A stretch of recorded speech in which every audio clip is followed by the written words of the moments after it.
Hey, what's going on, everyone? This is going to be a ECW 1996 pay-per-view rewind. After the great year that we saw 1995 was, I wanted to do 1996 as well. Some people thought it was an even better year in terms of the show quality for ECW in 1996. This was the year where they announced the pay-per-view for 97, and 94, 95, and 96. Paul Heyman was actually voted Booker of the Year in the Pro Wrestling Observer. So I would say, from the outside looking in, it seems to me like ECW 1996 was definitely the creative peak of Paul Heyman in ECW. And yeah, man, it was just in terms of the actual homegrown talent and storylines, this was I would say you could probably argue that 1996 was ECW's one of their greatest years, maybe their best year. An ECW expert would have to let me know exactly how they feel. And that's the thing, before I get the video started, a lot of people that grew up watching the original ECW, they're very judgmental about people that go back on the network and watch. The mindset is that, if you didn't grow up watching ECW at the time, there's no way you can feel exactly how powerful and the impact that the company had. So you could argue that the thing that sucks about going back and watching the archive footage is there's a lot of music that's not quite the same. There's especially with the network. I mean, they can't use a lot of the original music. And just a lot of stuff is chopped up, and it's not presented in its original form. Even the stuff that was released on DVD, a lot of hardcore ECW fans are, the mentality is you're just not experiencing exactly what happened when you go back and watch those compilations, or if you go back and watch anything on the network. And the thing that kind of sucks about the network, especially before they were on pay-per-view, they don't have any of these shows in their full quality. The only thing I was able to watch was the hardcore TV. And, I have a lot of WWE compilations that actually have some of the missing matches. So I was able to pretty much see everything, I believe. But I think the network, what they need to do a better job of is getting the original Super Shows before they were on pay-per-view in their entirety.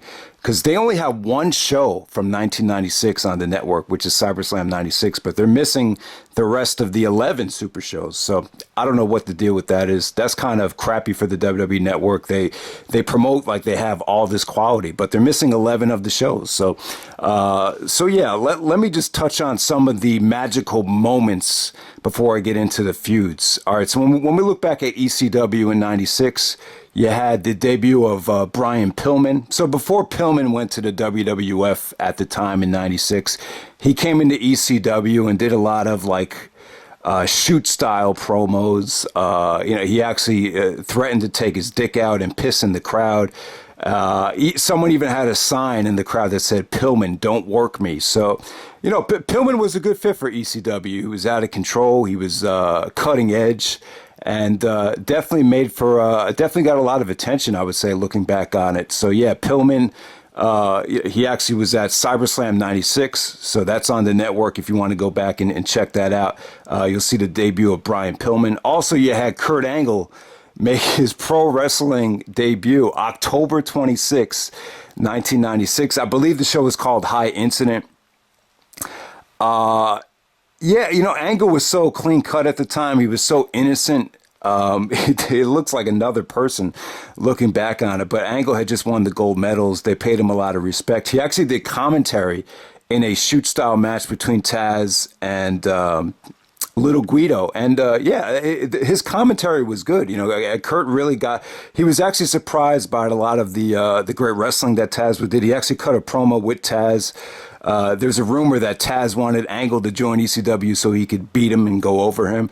The funny thing about Angle on commentary was he was kind of baffled at all the playing to the crowd. He would always go like, "Oh, why are they playing to the crowd? Why doesn't he go for the pinfall?" So you could tell at that time Angle was totally you could just tell he had never watched professional wrestling before. And that was the same night where Raven actually crucified Sandman. And Paul Heyman had told Angle he knew nothing about it. And the reason Angle was so pissed off at the crucifixion, I believe Angle is actually a Christian. I mean, you wouldn't know it by some of the things Angle's done in his career. But he was upset because, check this out. I mean, after he won the Olympics, his main source of income at the time was to go around giving motivational speeches to like elementary school kids. So he was worried that if that got out in the news that he was associated with the crucifixion angle, he thought it would hurt his reputation and he wouldn't be allowed to make as much money. So there you go. That's why he was upset about it. But looking back on it, Paul Heyman was like, I had nothing to do with it. But in retrospect, I think Heyman knew exactly what he was doing. That was the blow-off angle, the go-home angle to the November to Remember Sandman Raven barbed wire match. So, November to Remember is their biggest show. So to say that Paul Heyman knew nothing about it, I think he was lying there. So it pretty much goes without saying. Also, you have Mick Foley's farewell against Mikey Whipwreck, which was a really good match. You know, Mikey had turned heel on his tag team partner, Mick Foley, and then Foley had his farewell in ECW. You guys know Mick Foley did a lot for ECW, especially in 1995. I thought he was the MVP of that year in terms of his promos and his feud with the Sandman and all that stuff. So you had the Foley farewell at the Extreme Bash in March before he had went to the WWE as Mankind. There was a lot of Mankind sucks chants. So you had all that going on with Foley. Also, you had Shane Douglas align himself with Francine. Definitely probably the most memorable thing of 1996. So we'll talk more about that later with the in the feud section. Also, you had Joel Gardner. He was like the heel version of Joey Styles. Basically, he's like this fat guy that had like too much confidence. He would say, "I'm Joel Gardner. I'm the cream in your coffee." You know, he would talk like that. He would talk real. You know, someone that had way too much confidence. As ECW would go on, you saw he became more of a kind of like a stand-up comedian type. You know, he would actually, crack jokes before some of the shows. So that was Joe Gardner. He became like the heel version of Joey Styles, I would say. Also, you had the WWE In Your House Mind Games 96. You had some of the ECW guys show up on that show. I think it was Sandman interfered in Bradshaw's match. So you had WWE developing a partnership with ECW. You saw that with Too Cold Scorpio as the year goes on. Vince wanted to, he had realized that eventually a lot of the ECW guys were going to have to make the transition to WWE. So he started, didn't start really funding the company, but they kind of started more of a partnership. The thing that got the most publicity was the money they gave them for the advertisement money for Too Cold Scorpio's music, because it was sponsored by Tommy Boy Records. That was touched on the Paul Heyman DVD, but bottom line is you saw WWE and ECW start working together, and it would grow even stronger heading into the first pay-per-view in 1997. So the first pay-per-view was, the seeds were planted for it, for Barely Legal. Also, you had Chris Candido return to ECW, but debut in ECW. After falling out with the WWE, he was part of the Body Donnas. He had dated Sonny. So basically, after Shawn Michaels and Sonny, developed some sort of a relationship, Candido actually made the jump to ECW. Raven became the ECW champion. Raven was pretty much ECW champion for most of the years, for most of 1996. Jericho debuted in ECW. I'll touch more on Jericho, but Jericho in ECW was kind of disappointing in terms of Jericho's character and his mic skills. And then the last big moment in ECW that I can remember was the BWO, the Blue World Order. Basically, Stevie Richards was breaking away from Raven. He had lost a Double Jeopardy match, and that caused Raven to lose the ECW title to the Sandman. And ever since then, the Raven couldn't trust Stevie Richards anymore. But, Raven was always very disrespectful and treated Stevie Richards like he was a lackey. So Stevie became his own guy and started his own group, the Blue World Order. It's a parody of the NWO. You had the Blue Meanie, who was like this really big fat guy that was impersonating Razor Ramon. You had Nova impersonating the Macho Man. And I guess Stevie Richards is kind of like the Kevin Nash of the group. And for some reason, it's just one of those things where it just got really over. They sold a lot of T-shirts. They would go to New York City during Christmas in Times Square and just cut these vignettes. And Surprisingly, the BWO thing, it led to Stevie Richards main eventing the first pay-per-view, Barely Legal. So you had the whole BWO thing happening. So let me touch on the feuds of 1996. It was a great year for feuds. Really, you had, I would say, probably three of the top 10 feuds in ECW take place in 1996. You had Taz versus Sabu. This is the first feud I'll talk about, and they barely even touched in '96. But this was the big money match for Barely Legal, grudge match of the century. If you watch the Rise and Fall of ECW documentary, you'll realize how big of a grudge match Taz and Sabu was. They had never really told the story of this feud until you get to 1996, but it goes back a long time. Taz and Sabu, you remember when Taz was kind of like that, the furry little animal Taz. He was tag team champions, tag team partners with Sabu. And then there was a show called A Three-Way Dance in April of 1995, and Sabu had actually taken, he had committed to that show. And then all of a sudden, right before the show, he pulled out and he told Taz, listen, I'm getting a better offer in Japan. The money's too good to pass up. So Sabu no-showed the ECW show. And that's the same show where Paul Heyman said, if you're going to fuck the audience, at least have the guts to say you're going to do it. And he fired Sabu. Eventually, he brought Sabu back at November to Remember 1995 because it was best for business. We've heard that expression time and time again. But at that time, Taz felt betrayed by Sabu. He took it really hard. And he was insulted that they brought Sabu back. And you saw the transformation of Taz in 1995, kind of erasing the Tasmaniac character and becoming more of a badass shoot-style fighter, aligned himself with Bill Alfonso. And, I would say Taz was definitely kind of like the Brock Lesnar of ECW back then in terms of the way he was booked. You could see the Heyman's influence on Taz, or Heyman's influence on Lesnar is very similar to the way he booked Taz back in the day. I would definitely say that. So the working agreement with Sabu would be that he would not be allowed to respond to Taz until November to Remember '96. He had to wait a whole year. And then finally, at November to Remember '96, Sabu finally responded to Taz, and the seeds were definitely planted, and a lot of tension was built for the Barely Legal grudge match between Taz and Sabu, without them actually really doing a lot of different stuff. The only thing that really happened was Taz attacked Rob Van Dam, got Sabu's attention, and it led to a great matchup between Taz and Van Dam before the year was over. So there we go with that. Also, you had Sabu versus Rob Van Dam. So Van Dam in 1996, let me say this about Van Dam. Still very green, not in as great of shape as he would get into in like 1998, 99 when he won the TV title. There wasn't a lot of support for Van Dam. He still had to earn the respect of the fans. There was no RVD chance, no whole fucking show chance. 1996, Van Dam, he still had a lot to prove.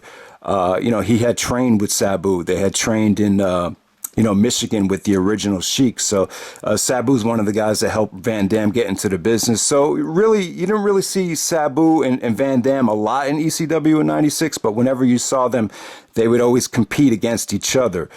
They had a pretty good trilogy in '96. They had they had 3 matches. They were very, very, very violent. They took a lot of chances, including the stretcher match. They really, really just a lot of crazy stuff. There was a match at Hardcore Heaven where the rope actually broke and they still went out there, busted their asses. And then there was a brutal stretcher match, like I said. And,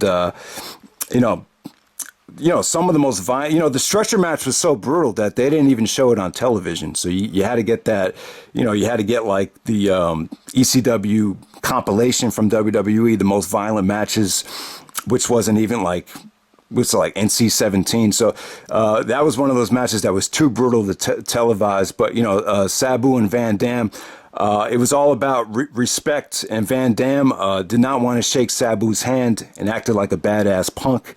And it took a while. It took 3 matches for Van Dam to finally respect Sabu, and eventually they would become a tag team. And they would go on to wrestle for the tag team titles and become a stable heading into 1997. So next up, you had Shane Douglas and the Pitbulls. This was another insane feud in 1996. I would say that when you look back in 1996, even though Raven and Sandman kind of stole the show in terms of the storylines, when you look back in 1996, I have to agree, Shane Douglas was probably the most valuable player, I would definitely say. Now, Shane Douglas went to the WWE in 1995. He had went there as Dean Douglas, and it didn't really work out.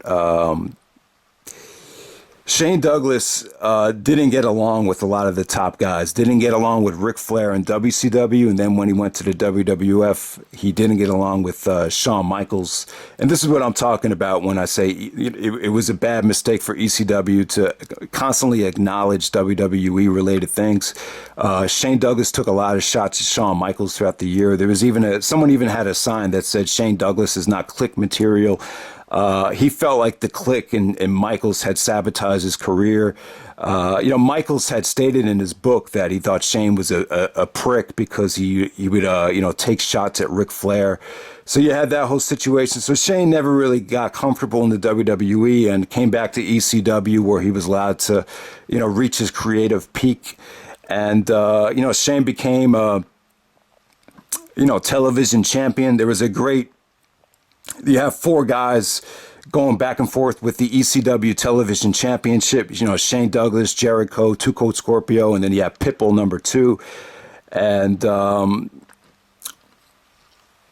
there was a match at Heatwave 1996, definitely by far the match of the year. One of the best matches in ECW history, just had everything you could have wanted for. Great match, great storyline payoff, great swerve. And Shane Douglas actually broke the neck of Pitbull number 1. He had to wear like this metal neck brace, and he was like, the storyline was that he was paralyzed. And, the whole rest of the year, Pitbull number 2 would seek revenge on Shane Douglas. And to make things worse, Francine was actually the hot manager of the Pitbulls, and she had sided with Shane Douglas at Heatwave 96, and Shane Douglas was able to win the ECW Television Championship. So bottom line is Shane Douglas and the Pitbulls, it was definitely one of the most heated feuds of 1996, and it even got more heated when, the Pitbull number 1 was, obviously he was selling the fact that he was paralyzed. He had this metal, brace on his neck, and Shane was actually trying to go after it and hurt him again. He was actually trying to paralyze Pitbull number 2 at the same time. So the Shane Douglas and Pitbull storyline got a lot of attention, very critically received, featured a great swerve with Francine turning heel and siding with Shane Douglas in the middle of a classic ECW match. Also, you had Raven and the Sandman, the Raven and Sandman feud, which was, this feud got a lot of attention in ECW. This was not the angle where Sandman ended up going blind or selling the fact that he was blind. For some reason, I was expecting that to happen, but the more and more I watched, I realized that was against Tommy Dreamer going back to 1994. I was kind of excited to see that, but yeah, that's not where it happened. But the thing that people are going to remember as far as the Raven and Sandman feud is Sandman was having a custody battle with his wife over the son. And eventually Raven took advantage of the Sandman, saw that he was going through a custody battle, and decided to align himself with Sandman's ex-wife and manipulated the son into worshiping Raven. And, this really worked. The Sandman son really looked, it was like this little blonde kid. He kind of had that Macaulay Culkin look from The Good Son, like that. He kind of had like these evil eyes. So it really worked. He became like a Raven worshiper, and, it just made the Sandman out to be like a sympathetic babyface. So basically Raven was the top heel. The fans were really behind Sandman as a babyface in 1996. And, man, I really thought this was a creative storyline. There was even at Heatwave 96, Sandman was about to kendo shit, the kendo stick Raven, and then Sandman's son comes out and just stands between them and just fucked up the whole thing for the Sandman. And they would Raven would try to give him gifts and put the Sandman's son in have birthday celebrations for him, just try everything he could. But it seemed like the Sandman's son was reluctant, but at the end of the day he would worship Raven.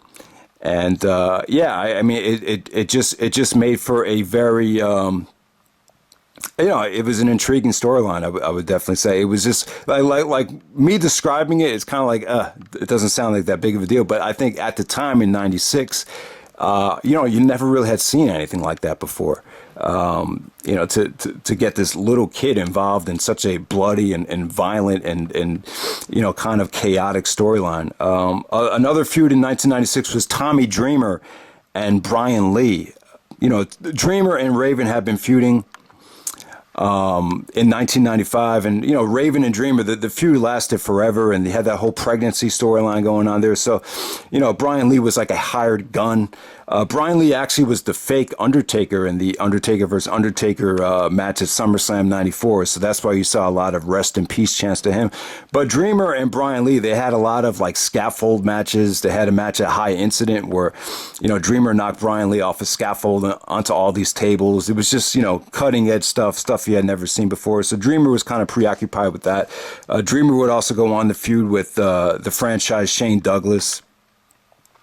Beulah got involved, and Francine, that was kind of a cat fight towards the end of the year, so you had that whole thing as well.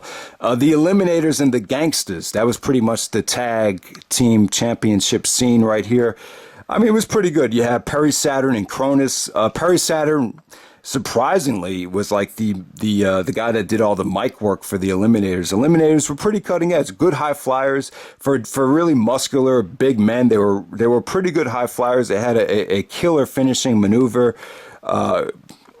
It was like a spinning heel kick, and at the same time, the other guy would do a spinning heel kick by the knees. So it was like a double spinning heel kick right to the face. The Eliminators finisher was awesome, man. So they had some really good matches with the Gangstas, New Jack and Mustafa. They came out with the Dr. Dre and Ice Cube Natural Born Killers theme song, which, every time they came out, got a great reaction. If you watch it on the WWE Network, they give them like this generic G-Funk instrumental song. You didn't really get to, when you watch the stuff on the network, you don't really get to experience the full, the original themes. So that kind of sucked right there. But, the Gangstas, at the time, very cutting edge. You had never saw a tag team embrace, gangster rap music like they have, and New Jack just had he was very ruthless. The Gangstas, they approached their matches with reckless abandon. They wrestled their matches like they didn't give a fuck. They were hardcore.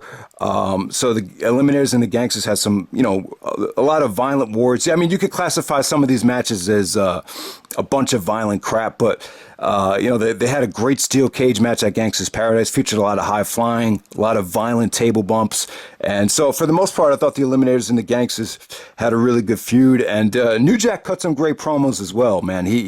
There was one of the best promos of the year is when New Jack was talking about how I think it was one of his cousins had died and he didn't have the money to give him a funeral, or I think he wanted to create a tombstone for him. So he said the only way we could do it is if we win the tag team titles, and if we don't win the tag team titles, then we can't dig this guy a tombstone. We can't dig my cousin a tombstone. So that motivated them to win the tag team titles. But bottom line was that was a great promo from New Jack. I would say one of the best promos of the year.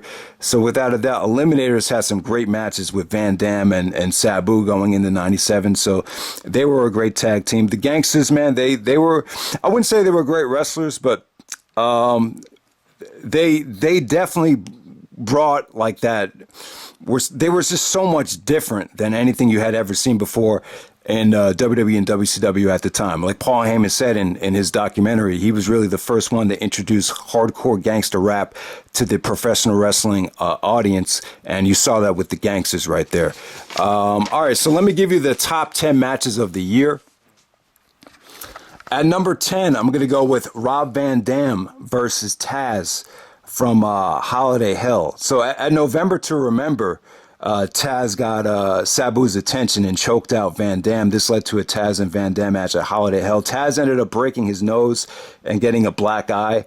It seemed to me like Van Dam and Taz just did not get along in ECW based on some of the stuff that RVD said about Taz with the Fuck the World title was just done to placate Taz's ego. So you had, but you know, when Taz was the commentator, it seemed like he was so biased towards the ECW guys. So I don't know what the relationship was, but Van Dam and Taz definitely was a surprise to me. I had never seen this match. I thought this was one of the best matches of the year. Just great stuff. Van Dam was getting better at the time. Taz, this is one of the few matches where he was actually able to wrestle without it being like a squash. A lot of Taz's matches were squash. So definitely check out Taz and Van Dam from Holiday Hell, one of the last ECW Hardcore TV episodes of December '96. Number 9, I'm going to go with the Gangstas versus the Eliminators, the steel cage match from Gangstas Paradise in September of '96. So in 95, 96, Coolio actually had a song off the Dangerous Minds soundtrack called Gangstas Paradise. When it first came out, it was pretty cool, but I didn't, one of those songs that just exploded and exploded and exploded, and it got so big to the point where Weird Al Yankovic did a parody of it. So Gangstas Paradise was probably the biggest rap song of 1995 on MTV, so that's why the show's called Gangstas Paradise. And the Gangstas versus the Eliminators in a steel cage match, that will be the Gangstas Paradise, to wrestle the Eliminators in a steel cage. And it was really cool, man. This wasn't available on the network. This is on the one of those ECW Extreme Rules DVDs. And tons and tons of splashes off the top of the cage from Perry Saturn, tons of table bumps, just very, very violent, great crowd, everything about the match. The match was really, really good, actually. One of the probably the best Gangstas match of the year was that Gangstas and Eliminators steel cage match. At number 8, I'm going to go with Rob Van Dam and Sabu versus Doug Furnas and Phil LaFon. From Hardcore TV, September 24th, 1996. So Rob Van Dam had actually lost the match to Doug Furnas, and Furnas didn't want to shake his hand. So that's when Van Dam wanted to find a tag team partner. And he felt like it had to be Sabu. Him and Sabu had earned each other's respect after that brutal stretcher match, after their trilogy. So Sabu would end up being Van Dam's partner. And Furnas and LaFon, they were actually in WWE. They were at Survivor Series '96. That's one of the teams that Vince wanted. Eventually, they couldn't get over. They were kind of generic in terms of their personality, but they had wrestled in All Japan. Phil LaFon, his name was actually, he went by 2 different names. That's why it kind of confused me at first. But in ECW, he went by the name of Dan Crawford. He was I think he actually trained in Edmonton, Alberta, Canada. So he really reminded me of Benoit, but Benoit was, younger than him at the time. So he actually trained with Dynamite, I believe, up in Canada with the Hearts. So you can see a lot of the Dynamite Kid influence on him. But this match with Van Dam and Sabu versus Furnas and LaFon, someone actually voted for it as one of the best matches in ECW history a couple years ago. And, it was kind of, I wouldn't say it was great. I mean, it had its moments. It was a little bit all over the place, but you get a great combination here of technical skill and a lot of high flying, a lot of table bumps. This is the first time where Van Dam really had some really, really nice execution with a lot of his hardcore stuff. Sabu was crazy in this match. So the match had a great mixture of hardcore wrestling and high spots. And it was pretty good, pretty good stuff right there. Never released on DVD, but I would definitely check it out if I were you guys. So I'll put that at number 8. At number 7, I'm going to go with Raven versus Sandman versus Pitbull 2 from A Matter of Respect. three-way dance. Pitbull 2 was the first one eliminated. And then you had some really good near falls between Raven and Sandman. From what I've seen, this is the best Raven and Sandman have worked in '96. You had really engaging stuff. You had a hot crowd, and Raven goes over the Sandman again at a matter of respect and successfully retains the ECW championship. At number 6, I'm going to go with Chris Jericho versus Pitbull 2. I believe this is from April on Hardcore TV. This is actually on the Road is Jericho Blu-ray. And yeah, Jericho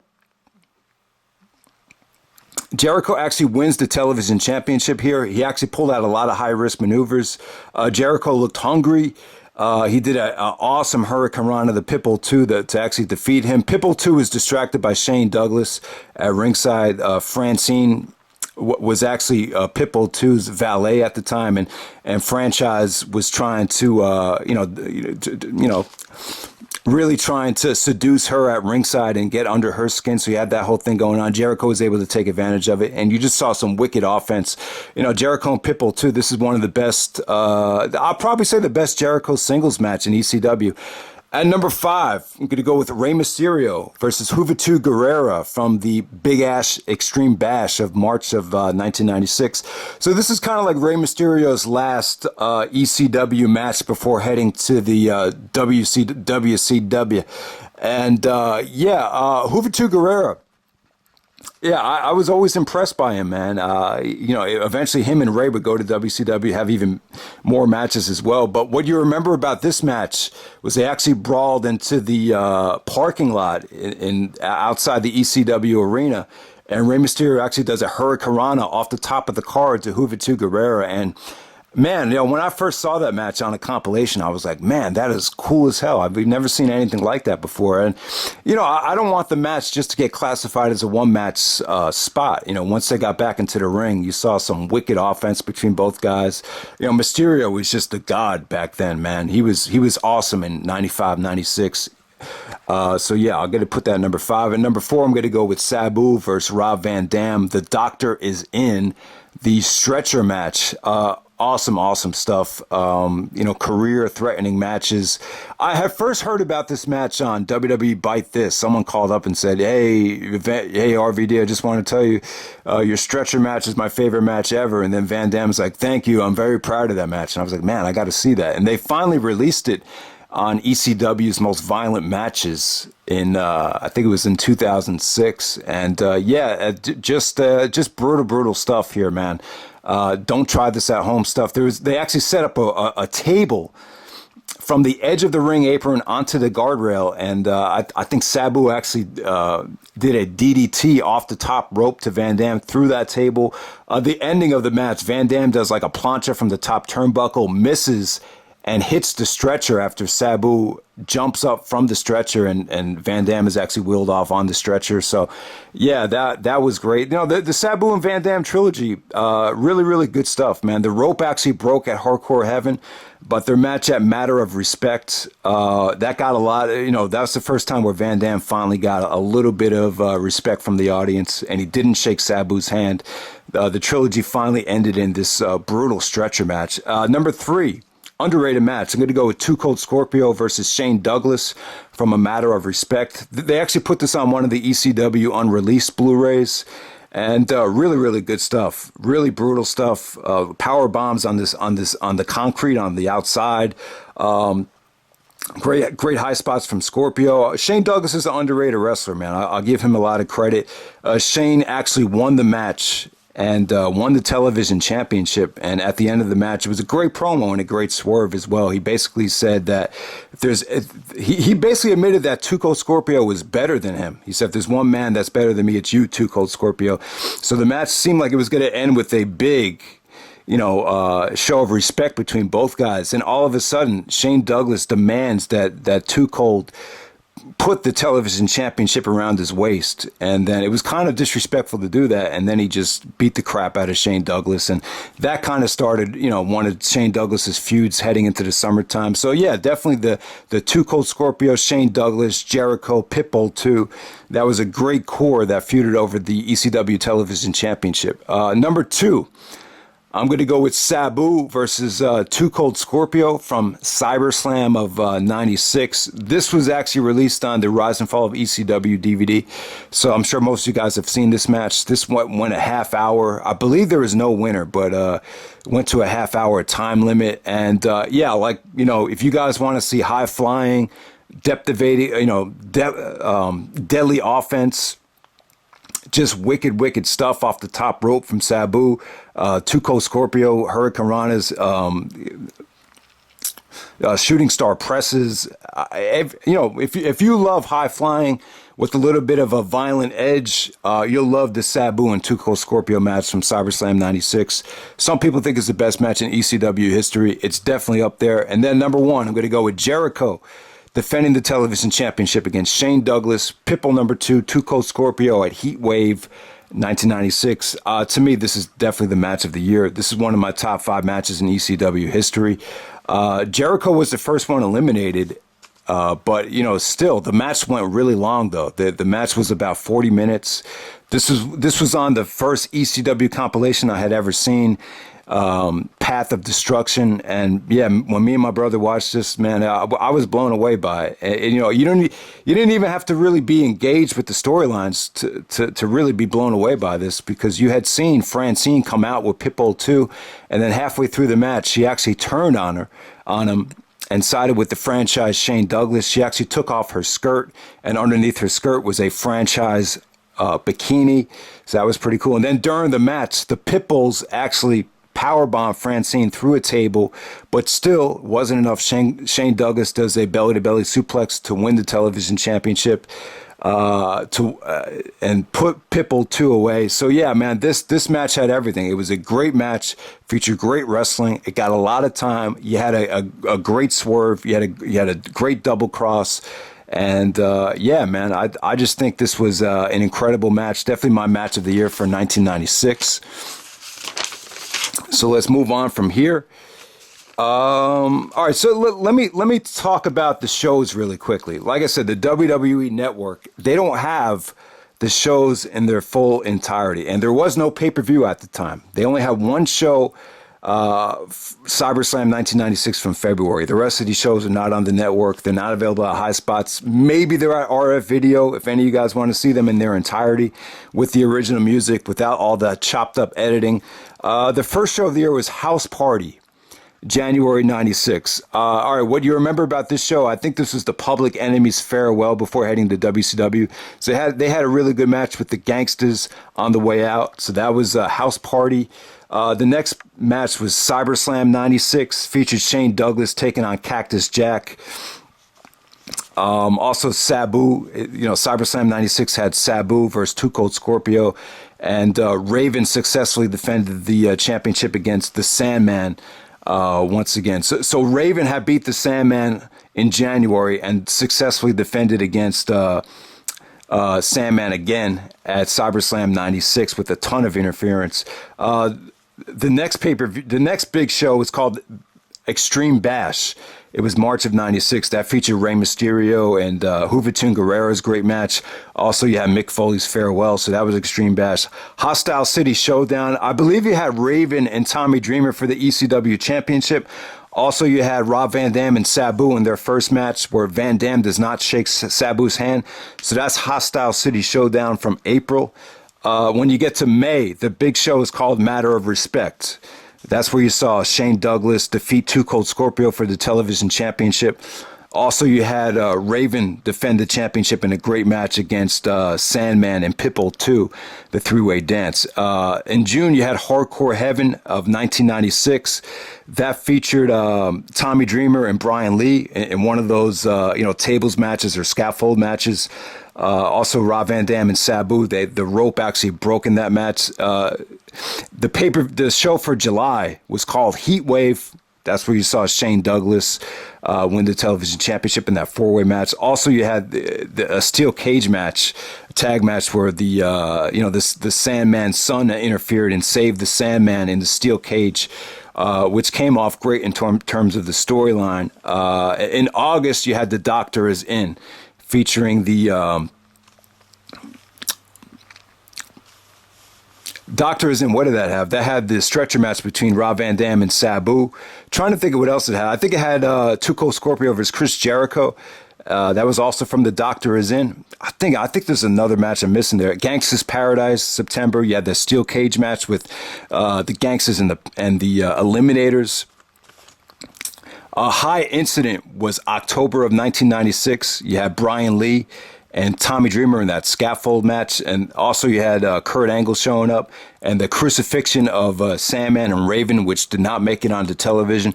November to Remember, November 96. So you didn't get to see any. You had Terry Funk come back and I believe become a tag team partner with Tommy Dreamer as Terry Funk and Dreamer took on, who was it? Was it Shane Douglas? It was Shane Douglas, and who was like the other heel?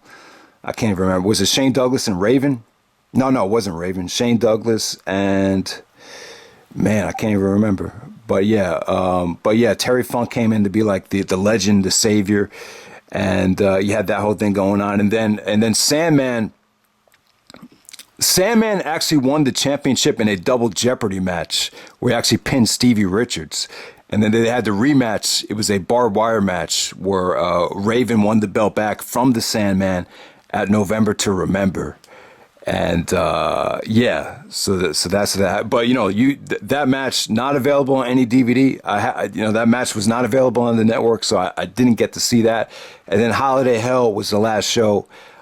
December 7th, 1996. So those were the super shows. There was 12 super shows. There's only one available on the network. All right. So that's pretty much it. And the final thing I'll leave the video with is the top 10 most, I'm not going to say MVPs. It just doesn't make sense for a year like this. But the top, I would say, in 1996, the top 10 most important wrestlers in ECW. Number 10, I'm going to go with Tommy Dreamer. The feud with Raven seemed to go on the back burner for a lot of the year. Dreamer feuded a lot with Shane Douglas towards the end of the year, where Beulah and Francine had got involved as well with some intergender tag team matches. And, Tommy Dreamer had a lot of matches with Brian Lee. Just a lot of, Tommy Dreamer would be that guy that you could always rely on to, give a good effort and would end up taking a lot of big bumps. So I'll give Tommy Dreamer the number 10 spot. Number 9, I would say, was the Eliminators. Eliminators had that devastating finisher, and they were underrated wrestlers as well. So I'll go with the Eliminators at number 9. Number 8, I'm going to go with Too Cold Scorpio. Scorpio, throughout the year, he would actually end up going to the WWF as Flash Funk, but he would be able to work in 2 different companies. Because of the whole Too Cold Scorpio going to the WWF, that's when Vince McMahon would give ECW $1,000 to cover the advertising revenue loss from the Tommy Boy Records theme music. So Too Cold Scorpio, go with him at number 8. He had some killer matches this year. Good match with Jericho, the great match with Shane Douglas, and then his performance in the Heatwave 96 match. Number 7, I'm going to go with Pitbull 2, just an underrated worker who had to carry a lot of the burden after Pitbull 1 was almost I believe he was paralyzed by Shane Douglas because of the double arm or single arm DDT.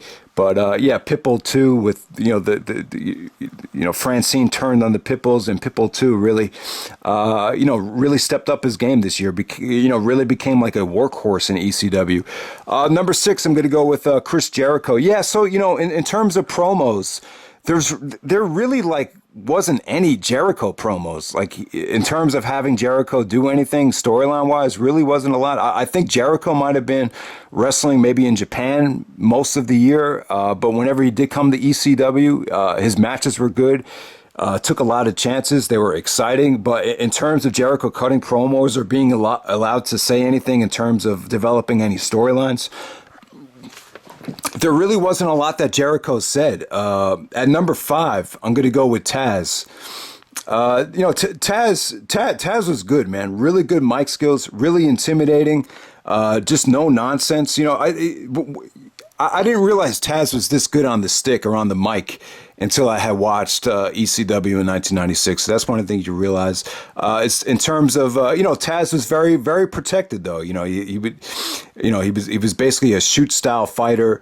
Really didn't have a lot of back and forth, match of the year types of things. But whenever Taz was there, he was made to look very important. And, I guess you could say he was a part-timer. I think Taz was doing a lot of work in different areas as well. But one thing about Taz was he said, if you commit to ECW, you got to commit to ECW. So I don't know if the whole thing with Taz and Sabu had a lot of reality behind it in terms of Taz being upset with Sabu for taking more money in Japan. But number 4, I'm going to go with Sabu. Sabu had a great return to ECW, I think, in 1996 after getting fired in 1995. I mean, the feud with Van Dam was very, very brutal. They really tore each other to shreds. And then even, arguably the match of the year with Too Cold Scorpio. So Sabu just had a lot of instances where he was able to go out there and just bust his ass. And, Sabu really, the ECW really relied on Sabu for a lot of the longer, really brutal matches. Number 3, I'm going to go with the Sandman. Sandman kind of became like the sympathetic babyface. And,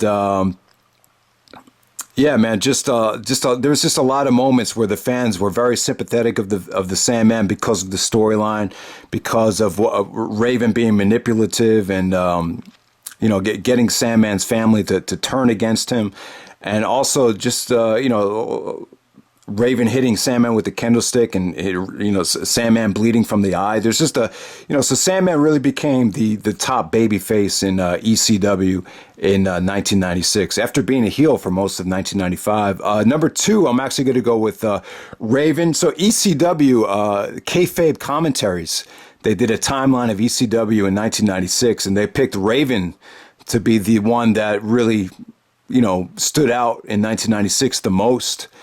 And so I wish I could see that whole interview, but Raven won the ECW championship in January from the Sandman, and he didn't lose it until around September, where he lost a double jeopardy match that he wasn't even in because of Stevie Richards got pinned by the Sandman, and then Raven won the belt back at a barbed wire match in November to Remember. But Raven really carried a lot of the great mic work, cut a lot of great promos on Sandman. Just the creativity level of Raven being. I've heard Raven even had a lot of creative influence in a lot of the booking he did with Paul Heyman here.